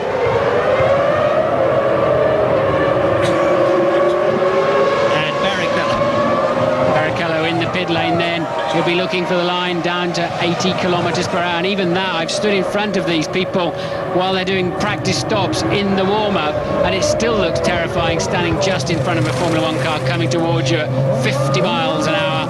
and they have to stop on the marks, and it's another low. No, there's a problem there for Barrichello. That's a slow stop, did not get it into first gear, had no confidence to get away, and that gives Häkkinen an even better chance to have a run at Barrichello. James. Well, it didn't get it into gear, simple as that. The car was sitting there. I think Rubens was caught by surprise.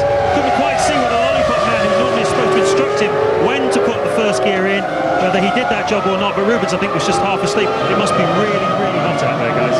And here is the battle now. Michael Schumacher and David Coulthard, they have both stopped twice. Rubens Barrichello has rejoined, of course, and we're on lap 42 then. 14 laps at the end of this one to go, each of them 3.4 miles long. And there is Rubens Barrichello. So he is in third position. And we're riding with him now. Now look at the line, look at the speed, listen to that V10. And the big story now then is two McLarens chasing two Ferraris. Can Häkkinen pull back that gap until Barrichello gets round to the start-finish line? We can't tell you exactly what the gap is back to Mika Häkkinen in fourth place, but we do know that Coulthard is just 1.7 seconds behind Michael Schumacher. Up there between first and second, Barrichello will be running third, and Häkkinen has a chance to home in on him and take that final podium position. And I think Villeneuve's looking the best bet for best of the rest. And listen to how close their times are. Michael Schumacher, last lap, 1 minute 40.5. David Coulthard, 1 minute 40.53. Well, they're within 5 thousandths of a second of each other. And now Michael Schumacher has gone marginally quicker to increase his lead by 0.2 of a second as it goes into the 43rd lap, with Schumacher pushing. Rubens Barrichello some 10 seconds behind David Coulthard. Mika Häkkinen, the fastest, no, not quite the fastest, by 1/10 of a second in fourth position. Jacques Villeneuve fifth. Eddie Irvine still in the points for Jaguar in sixth position. Johnny Herbert still running in 11th place. So there's the gap there, 19.7 seconds is Häkkinen behind Barrichello.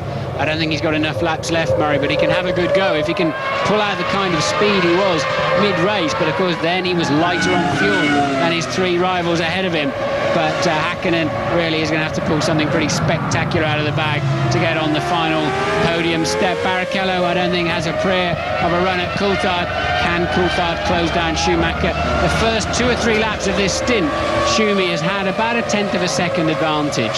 Well, Schumacher intimated before the race began that he would let Barrichello through to win the race if David Coulthard was not in the top 6 and McLaren were not in the top 6, because that would be a victory for Barrichello, which he was prepared to cede to him. Needless to say, that is not going to happen now. With Schumacher leading, McLaren second, Coulthard, Ferrari third, Barrichello, McLaren fourth, Häkkinen. Yet again, we're seeing these two dominant constructors right up at the front of everything. The battle to win in this race, then, if you're not in a McLaren or a Ferrari, is for fifth position, which Jacques Villeneuve has got 2 World Championships in the bag, and he's already got 6 World Championship finishes in the points this year, compared with none last year, BAR's first year of racing. So down to 1.6 seconds, 13 laps remaining, and we've got this situation. Coulthard is 3/10 faster in section 1. Schumacher 3/10 faster in section 2, and then Coulthard again 3/10 faster in section 3. If he can keep that up, he's going to be looking very closely at the gearbox of the Scarlet Ferrari. Yes, which again prompts me to say that catching is one thing, getting past is another. I'm sure Michael Schumacher will know exactly what the situation is, and if David Coulthard gets on his gearbox, although he's demonstrated in the past that he's more than capable of fighting his way past the German, it's going to be mighty, mighty hard to do in this race, with Schumacher looking for his 9th World Championship victory in this season. And we're on the 44th lap now. 12 of them to go in what has been a really interesting race. The temperatures remaining about the same. And you see the Minardi parked on the left of the pit wall. As Salo comes towards us in 10th position, there is Johnny Herbert, 11th place, pursued by Giancarlo Fisichella. A miserable race for the Italian, who it seems hard to realise now was in the recent past being tipped as a potential world champion. Sadly, he hasn't looked very much like one this season, as you leave Sepang, but you will be rejoining us.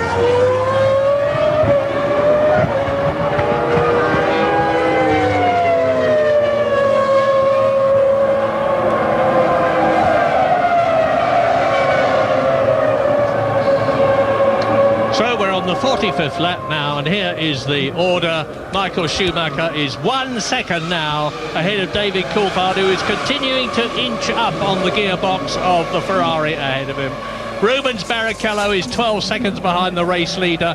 Mika Häkkinen is continuing to close on Barrichello, but not very quickly. He's 20 seconds behind him now. Villeneuve in the BAR is still in 5th position, and Eddie Irvine is still in 6th place. And look at David Coulthard now, and 7th, 8th, 9th, 10th, Wurz, Verstappen, Zonta and Salo. Now, Michael Schumacher under pressure, no doubt about it. Lap 45, 11 laps to go. David Coulthard can see the opportunity of a 4th win of the year for him, to add to the ones that he already has, and the 4 that Mika Häkkinen has got to make it 9 during the year. And if he was not feeling well before this race, the adrenaline has certainly overcome all. What do you reckon his chances are? I think his chances of putting Michael under pressure are very, very strong, but I can't really see where he's going to overtake him other than in that turn 2, which is a barging match. And well, he'll get in the slipstream of that Ferrari. We'll have a look at some straight line speeds and see where they are relatively. And we're looking at Coulthard does have the faster car in a straight line, as he did have through free practice. So I do think if David can get near the gearbox, he may be able to have a stab up into the inside into, say, the last turn as well, as he closes that gap down to 0.8. You're watching Barrichello, who is another 11.4 seconds down the road from David Coulthard. Last lap times, Michael Schumacher 140.7, Coulthard 140.4, Barrichello 140.6, Mika Häkkinen 140.6.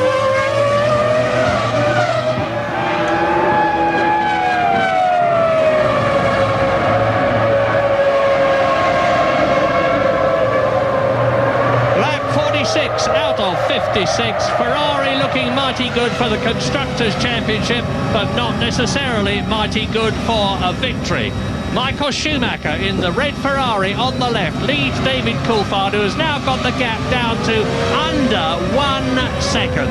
Michael Schumacher has got to keep all his famous cool, make sure he gets the line right, the braking points right, accelerate away, give David Coulthard no opportunity to get past, because Coulthard, notably in France this year, has demonstrated that he's more than capable of getting past the triple world champion.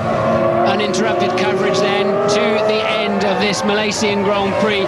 Coulthard with the slightly faster car, both in terms of lap time and in terms of straight line speed by 2 or 3 kilometers per hour. Now, unfortunately, he's in the dirty air zone of that Ferrari, and turn 2 is where he passed Michael Schumacher last year. They're going through turn 2 right now. Clearly nowhere near close enough to even think about it, but he's got 10 laps left to be able to get up on the gearbox, and I think if he can get a good run out of turn 14 down the final straight into the last corner of 15, then I think Coulthard may just have enough kilometers per hour and a good enough car under braking to have a stab at the lead of this Grand Prix. As you look at Mika Häkkinen in 4th position, who has not closed at all on Rubens Barrichello. There is the Brazilian 3rd place in the Ferrari. The gap between them, 19.6 seconds. So Rubens has got the message, and he's continuing to hold off Mika Häkkinen, and Villeneuve is now lapping it in the BAR to within 1/10 of a second at exactly the same time. Yeah, So Villeneuve then down in 5th place. As you say, Hakkinen appears to have completely lost momentum after that stop. He's now on the same fuel load as everybody else, but clearly all cars will have just enough fuel to get them to the end of the race. There will be no further scheduled refueling stops as we see the Minardi of Matt Saccani from 15th place in the pits. He is the last runner. Ralf Schumacher recently retired out of when he was 16, so now 7 retirements then in this Grand Prix, and Zonta in the boonies. Yeah, so no points for him, not that he was looking likely to. He was in 9th position, but Villeneuve is still holding the fort for BAR. Works the top. Benetton is in 7th position, and Fisichella is down in 12th position. Nasty place for that car, clearly an engine failure there for Zonta, no mistake from him, but a nasty place to stop and have a truck into the gravel trap. They're coming in there just under 190 miles an hour with a totally unsatisfactory runoff area there, but Coulthard still homing in on Michael Schumacher. No sign they'll think of the safety car. They will clearly recover that car of Zonta's under double waved yellow flags indicating marshals in the danger zone, and they must slow down. Louise. We're used to seeing Williams running at the front of the field. Obviously that's not been the case today. Jensen out earlier on, and as you mentioned, Ralf Schumacher's just retired as well, having spent much of the race running round at the back of the field. It was a problem with his BMW engine. I have to say that's a fairly rare problem with the BMW engine, because they've made a fantastic return to Formula 1 on the whole. The team will still finish 3rd in the World Championship, and I think at the end of the day that's something they can feel justly proud about. Well, Michael Schumacher and David Coulthard are closing now on Giancarlo Fisichella in 12th position, who's battling with Johnny Herbert, and there could be a traffic problem which could change the positions of these 2 lead cars. Michael Schumacher can see it coming, but of course David Coulthard on the left there can equally see it coming, and they'll be planning ahead to try to work out how best to get past the cars in front without the positions changing from Michael Schumacher's point of view. Lap 49 out of 56. Gap 0.6 of a second. Well, it's visual, look at it. Yeah, Coulthard with the better car under braking, no doubt about it. 3 to 4 k's faster down the straight, better under braking. He's losing in the middle sector of this lap through 7, 8 and 9 turns, but I think if he gets a sniff, he needs a bit of a help from backmarker or something to get a sniff at Michael down one of these straights. He's got the better car when he gets there to the end into those tight corners. Yeah, Michael knows that as well as David does, and Michael is just as determined to win this race as the Scotsman is, because Michael Schumacher made it very, very clear that unless very unusual circumstances obtained in this event, he was going for his 9th win of the year. He's looking good at the present moment. He's on lap 49. There are the comparative times, and you can see that there's virtually nothing in it at all. They're both lapping now considerably faster than Rubens Barrichello, who is continuing to be caught by Mika Hakkinen, who's got the gap down to 18 seconds. But Hakkinen, even if he closes at a second a lap, which he's doing at the present moment, is not going to be able to get close enough to Barrichello before the end of the race to have a chance of taking 3rd position away from the Ferrari. But now, look, there is the traffic situation, and you see Johnny Herbert and Fisichella being caught by Schumacher there, David Coulthard there, as they come out of the Penang Straight into the Kuala Lumpur Straight. Yes, that bad stop of Johnny Herbert's cost him 10, 11 seconds and at least 2 places. So Irvine in the sister Jaguar still in a point-scoring position up there in 6th. Johnny unfortunately down in 10 with that appalling stop when they could not get the fuel nozzle out of the car, as Coulthard, as usual, edges closer in 1 and 2. Then you get a yo-yo effect. Obviously, Michael will always be on the throttle. Couple of cars, and who's that off? That's a big one. That's a Jaguar. That's a Jaguar off into the barrier, and it looked... well, the steering wheel is out, so it's Johnny Herbert. Johnny Herbert, and he's thrown the steering wheel out. That is definitely the Englishman. What an awful way to finish his last Grand Prix in Formula 1. But thank heavens he looks perfectly all right. Very bad damage to the car. Here's what happened as Johnny Herbert... Look. Oh, that's a rare suspension failure. And Johnny, absolutely nothing he can do is hit the brake pedal, and the rear wishbones have given way and just pitched him into the tyre barrier. And a really nasty incident there for Johnny Herbert. There's going to be a lot of carbon fibre debris on the racetrack.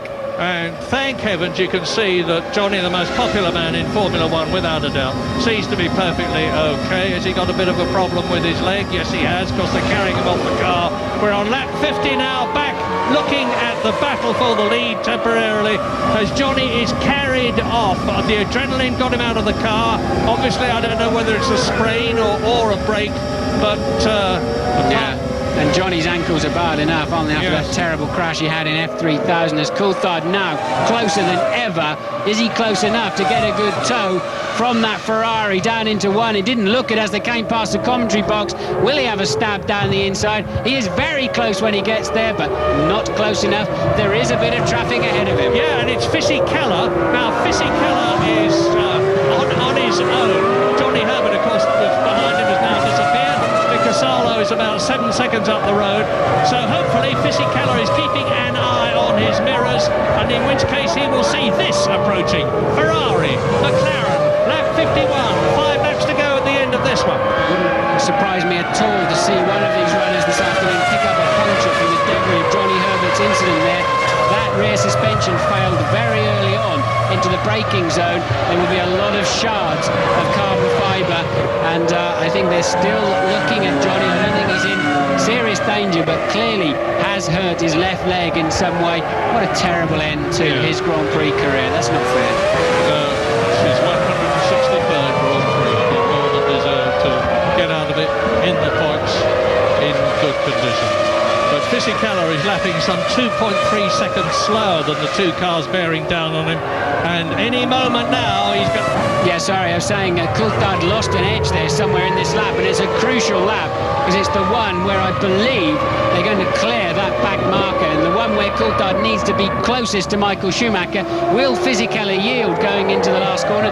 No, he will not, and that gives Coulthard the chance to reclose that gap and be there when Michael Schumacher has to clear. Now he moves over. Yeah, Fisichella sees them, courteously moves over, and the battle now continues. We're on lap 52 in this 56 lap race. The two leaders, Michael Schumacher going for his 9th win of the year, David Coulthard going for his 4th win of the year, have got a clear track in front of them because Mika Salo was some 8 seconds in 9th position ahead of Fisichella, and they are lapping. The time difference between Salo and Michael Schumacher is about 1.5 seconds, so it looks as though, with luck, they're going to have a clear track until the end of the race to resolve this battle. Remember, it was a fantastic battle in the closing stages of the Japanese Grand Prix between Michael Schumacher and Mika Häkkinen. Now it's Michael Schumacher against David Coulthard, Mika Häkkinen's teammate. Tough call in the Jaguar pit. They got Irvine up there in 6th place, a point scoring position. They've seen quite clearly a structural failure on Johnny Herbert's car. Did he have a knock earlier on? There was a big drama on lap 1 of the Grand Prix where a lot of cars got together that could have given some damage to Johnny Herbert's car. If I was the Jaguar team boss, I think maybe he's got more information. I guess they'll have to leave Irvine out there. It's difficult, you know, just looking at television pictures to see what the gap is between them. It looks to me as though Michael Schumacher has got the race under control at the present moment. He's just coming up to complete his 52nd lap, and the gap between them was 0.8 of a second over the painted grid on the tarmac. Now he's very Salo. Maybe I was wrong. They are going to catch Mika Salo as Fisichella in the background recedes into the distance, and yes, the gap has gone up. It's gone up from 0.6 of a second to 1 second, so that's practically doubled it, and Michael Schumacher still leads on lap 53 with Barrichello out on his own. He's still being caught by Mika Häkkinen, but at the rate of about half a second a lap, and he's still 14 seconds ahead of the second McLaren. Race order, Schumacher and Coulthard that you're looking at. Barrichello 14 seconds behind them, Häkkinen 15 seconds behind Barrichello. Villeneuve still in the points, 2 World Championship points, which would equal the Benetton score, and it would therefore be decided on places who won the Constructors' Championship, who is 4th in the Constructors' Championship, and I think off the top of my head it would be to Benetton's advantage. Eddie Irvine still fingers crossed for that 1 World Championship point which would really lift the morale at Jaguar to give them something to look forward to over a long, hard winter now under the new management of Bobby Rahal from America, who is going to be in charge of the Jaguar team. And there is Jacques Villeneuve alone on the track. He's 15 seconds behind Mika Häkkinen. He's 7 seconds ahead of Eddie Irvine, whose car you just saw briefly flash into view in the background, as the leaders are very close to coming through to completing their 53rd lap. No change in the temperature. You heard from Martin earlier on that there was a 25% possibility of rain. Well, thank heavens that has not happened. Jacques Villeneuve then, world champion, 1997, who's invested so much of his time, effort, and I'm sure his personal considerable fortune in the VAR team, is at last seeing some return. I suspect he's added to his personal fortune driving for VAR, but he certainly invested a lot of time and energy, as you say, and Matt Saccani drops out of a current 13th place, so unlucky for him, and only a dozen runners then in this race, which is proving to be a bit of a car breaker. Retirements in order: Pedro de la Rosa, Pedro Diniz, Nick Heidfeld, Heinz Harald Frentzen. There is Salo being followed by Schumacher, and Coulthard coming up to lap him. Continuing with the retirements: Frentzen, Jenson Button, Genet, Ralf Schumacher and Ricardo Zonta. So both the Williams BMWs out of the last race of the year, as Schumacher now sets about deciding where he's going to get past Mika Salo, who will certainly see the German and the Ferrari in his mirrors and move over. Michael Schumacher's flat out working away, hacksawing away on the wheel. Coulthard just said the fastest first sector of any lap this afternoon. He is not giving up on this chase in the dying laps of this Malaysian Grand Prix. Coulthard still very much going for it. Had a couple of laps where he appeared to be just falling away slightly, now re-attacking, and the gap down to 0.6 of a second. He took a half a second out of Michael on that previous lap. 54 laps completed, 2 to go, 55 and 56. Yes, certainly David Coulthard took a second out of Michael Schumacher, but to get past the German and the Ferrari when the performance of their cars is virtually identical is going to be an absolutely Herculean task. Barrichello continuing to run in clear air, and clear air behind him in third position. The prospect for Ferrari: 14 World Championship points, 11 more than they need to clinch the Constructors' Championship, as Michael Schumacher keeping cool, trying to in this heat and humidity. But as I said earlier on, he's the fittest man in the race. He said before it began that he expected and hoped that the humidity and the heat would affect him less than virtually all the other drivers, and he's only got about 4.5 miles to go now before the checkered flag and his 9th win of the year. But there's many a slip twixt cup and lip, and I have seen Grand Prix lost at the very last corner. Who'll ever remember, who'll ever forget Monaco, when Jack Brabham had victory stolen from him by Jochen Rindt a long time ago, but the circumstances were not dissimilar. They've also been lost in a courtroom some weeks after the Grand Prix as well, but hopefully that won't be the case this afternoon. A classic duel then between Michael Schumacher and David Coulthard, and Schumacher then seems to have the upper hand when it matters as he heads into the final lap. Final lap 56 in Malaysia. Now David Coulthard will never give up, of that you can be absolutely sure. There is a contingent of people from his hometown, Twynham in Scotland, here to watch this race. They could hardly have hoped to watch a better one from their point of view, except of course seeing David Coulthard somehow scramble past Michael Schumacher to win the Malaysian Grand Prix. It is looking less and less likely, because Schumacher's just got a few corners to go now between himself and that historic victory, which is surely going to be his after an absolutely magnificent year for Ferrari. There will be 9 wins for Schumacher, 1 win for Barrichello, 10 wins in all. The drivers Drivers' World Championship for the third time for Schumacher. The Constructors' World Championship again for Ferrari, and he is almost home. And they're still in the 1:39 at the end of this race. It's last year's record lap. They've been doing that all through the afternoon. Absolutely incredible pace in this Grand Prix, as the new Bridgestone tyres are working extremely well. It's lifted the pace, and these drivers certainly have. Maybe the World Championship was over for the drivers, Murray, but they have not given an inch this afternoon. The Ferrari flags, as everywhere, are waving as Michael Schumacher enters the last corner of the last lap to win the last Grand Prix of the year 2000 in glorious style for himself and Ferrari. Schumacher wins in Malaysia, as he won in Japan and America and Italy. He has won 4 races on the trot now, to add to the other 5 races that he had previously won this year.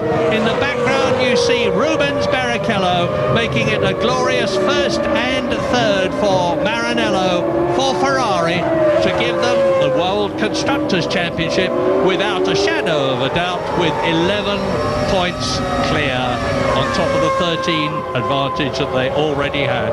Mika Häkkinen, there he is in 4th position. A superb drive. Remember that time penalty that he had. And Jacques Villeneuve is going to come through and finish in 5th position. 2 World Championship points. It's going to be nip and tuck as to whether Benetton or BAR take that crucial 4th place in the Constructors' Championship. And Eddie Irvine will be in 6th position to score again for Jaguar. So McLaren lost 16 points, 6 from Coulthard's disqualification in the Brazilian Grand Prix, and 10 after Häkkinen's technical problem in the Austrian Grand Prix. So still, Ferrari would have won that world title with that point advantage. We're going to take a quick break and we'll be back.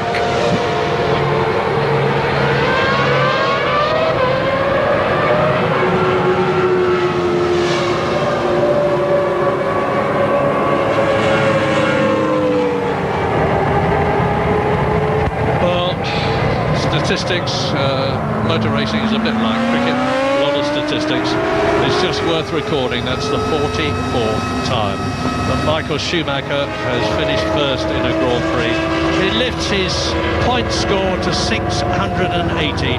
He's only second now to the great Alain Prost, who scored 798.5 points. I won't bore you with the reason why he scored half a point, but there are the first 3.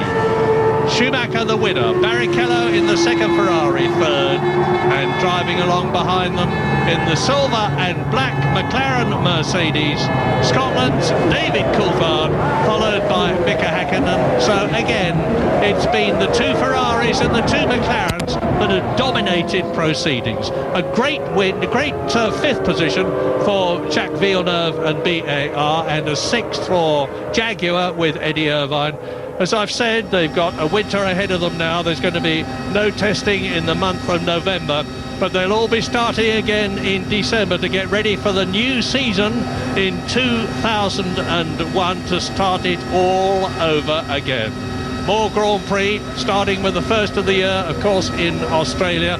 We're back in Malaysia very quickly indeed, because it's going to be the second Grand Prix of the year and not the last as it is this year.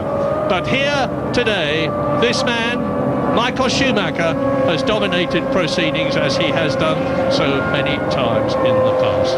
A copybook drive, I think. Absolutely, 4th straight win then for Michael Schumacher. As you said, his 44th in total, all the 4s then for Michael as he heads into Parc Fermé with his teammate. And there we go.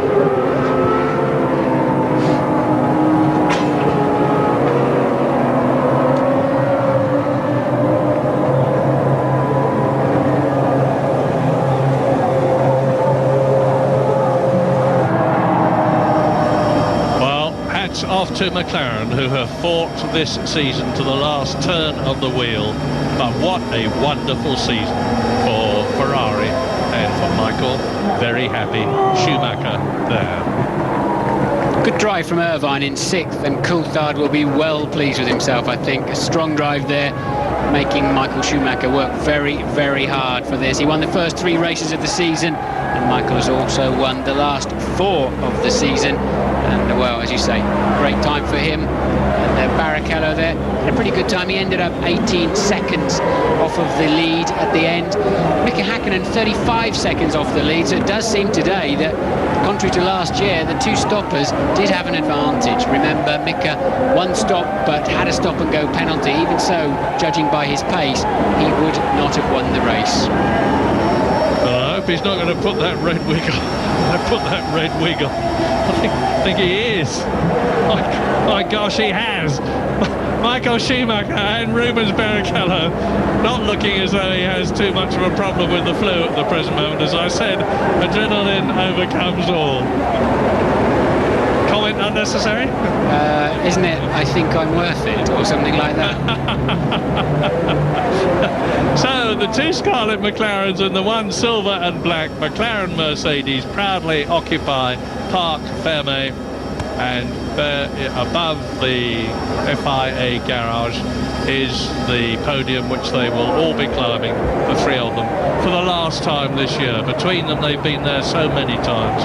All those wins for Michael Schumacher, the single win for Barrichello, the wins for Mika Häkkinen and for David Coulthard, who have shared their wins in the McLaren team much more closely than Ferrari have with Schumacher and Barrichello, because Michael Schumacher has 9 to Barrichello's 1, but the Brazilian has the joy of knowing that in his first season with Ferrari he's won his first Grand Prix.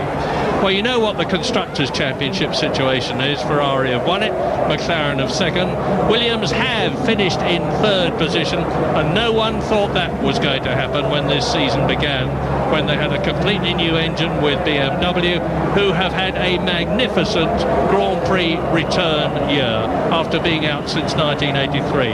Now, Benetton and BAR tie on 20 points, and I honestly don't know which of them, and one of them, in spite of them tying, is going to be before the other, because places will be taken into account. Now, the highest Benetton place was that of Fisichella, who was 2nd in Brazil, and he's had a couple of 3rds.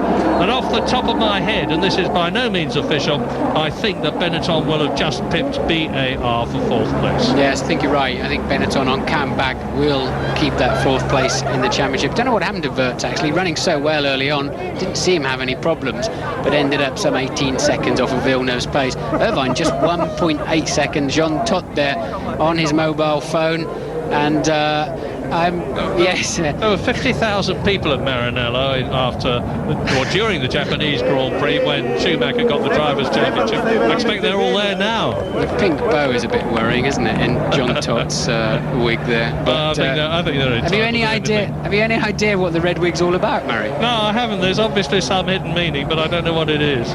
No one let on that this was going to happen. But they don't tell you, of course, because they think it'll be bad luck if they... there's Willie Weber in the background, who is Michael Schumacher's multi-millionaire manager. Yes, there's no significance apparently, according to James, and Willie Webber being the only person who actually looks better in the red wig than standard. But I think it's just James thinks it's just because it's red, like everything else at Ferrari. My lawyer's letter will be following. Now into the Parc Fermé. I don't think that's going to be very popular with the FIA, the governing body. A bit of a mass invasion of the Parc Fermé, which is supposed to be and is indeed hallowed ground, because nobody is allowed to touch or get at the cars until they have been scrupulously checked in every possible direction. And the drivers now, for instance, are being weighed to make sure that the combined weight of the car and driver is not below the required minimum. Tony Harlow there, who works for the fuel supplier for the McLaren team.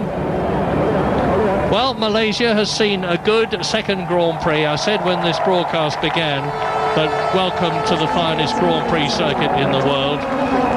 Grand Prix racing needs a bit of building in Malaysia. They've got the location, which is absolutely magnificent in Sepang. And now with a couple of races like the one we had last year, and all the drama that followed it when Ferrari were excluded from first and second places, Eddie Irvine and Michael Schumacher, because of an infringement with the aerodynamic barge boards, only for that to be turned round and then given their places. And now they've had this race. That, believe it or not, are the eyes of Sean Tutt, looking coy. And I think, yes, out onto the podium, the winner, the second place man, and the third, Michael Schumacher, David Coulthard and Rubens Barrichello. Michael happy as ever. Just to give you a quick update on Johnny Herbert, he's not on the podium, of course. He has had an X-ray on his left leg as a precaution. We don't know the result of that X-ray.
Presented by the Honourable Dato Seri Dr. Mahathir bin Mohamad, the Prime Minister of Malaysia. And he presents the trophy to the winning driver, Michael Schumacher.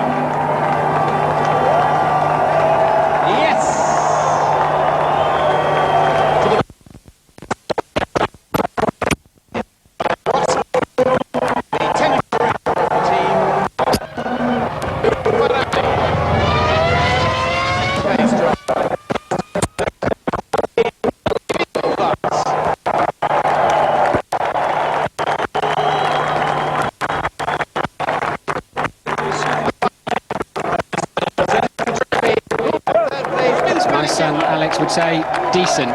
Good afternoon sport, good contest, and a pity Hakkinen had that stop and go really, because I think he would have been right in the action there amongst the top three. So that's the only spoiler on the day, as Ross Brawn, complete with red wig, gets his. He won't mind. It's a small price to pay to be drenched in champagne after a year like this.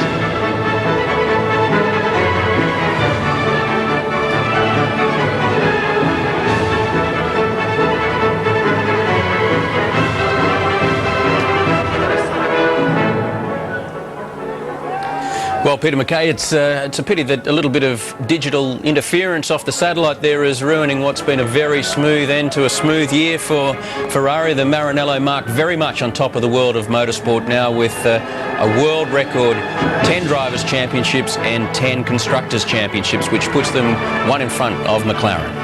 And Michael Schumacher greedy to the end. He was indeed. A brilliant drive really from him, but I guess the drive of the day really went to Häkkinen, who stayed out there after that stop and go penalty for so long on old tyres before his first stop, and it really was a brilliant effort for him to get back from last in the field to fourth. He'll be wondering tonight what might have been, sure. Yeah, Michael has had a fantastic season, coming back after last year with a broken leg, and I know his hometown of Kerpen this week named a street in his honour, Michael Schumacher Strasse, so nothing's going wrong for him. Plenty of celebrations from the Red Wigs in the audience. We'll be hearing from the drivers very shortly, but we should spare a thought really for Johnny Herbert, who won't be feeling too celebratory at all, because in his last drive in an F1 car, a very big off, and it looks like he's done some considerable damage to at least one of his legs. Yeah, Johnny's a very popular figure in the Formula One paddock, and it would have been nice for him to go out on a high, but as a lot of people have said in the past, and I'll say it again, that's motorsport. The circuit itself winning plenty of plaudits, not only from Murray Walker, but it obviously offers all the drivers a very good chance to bring the best out of themselves and the car. Yeah, I did notice though a few spare seats, so Malaysia still has a bit of work to do to turn Formula One into a national sport. Well, when they were predicting such big crowds, I guess that was some time before they figured that the championship might actually be wrapped up in the final race, as it has been in the past, not so much in Japan, as Schumacher jumped the gun on everybody to steal the glory away a little bit from Sepang. But as we said before the start of the race, there was plenty at stake, and we've seen David Coulthard, who already had signed up once again with the McLarens for next year, but he drove very well too, so it's a confident finish for him after a fairly disappointing year. Yeah, it was a fight right to the end, and for a little while there I think we thought David might be able to get a little bit closer and maybe put a move on Schumacher, but the aerodynamics of the modern car makes all of that very difficult. Schumacher said before the start of the race that if the situation allowed, he might let Rubens Barrichello through to claim his second GP win of his career. Of course, he won earlier this year in Germany, but it didn't eventuate. And you do get the feeling that even, especially if Häkkinen had been able to stay in the race right throughout, Barrichello might have been even further off the pace. Yeah, he was probably struggling with the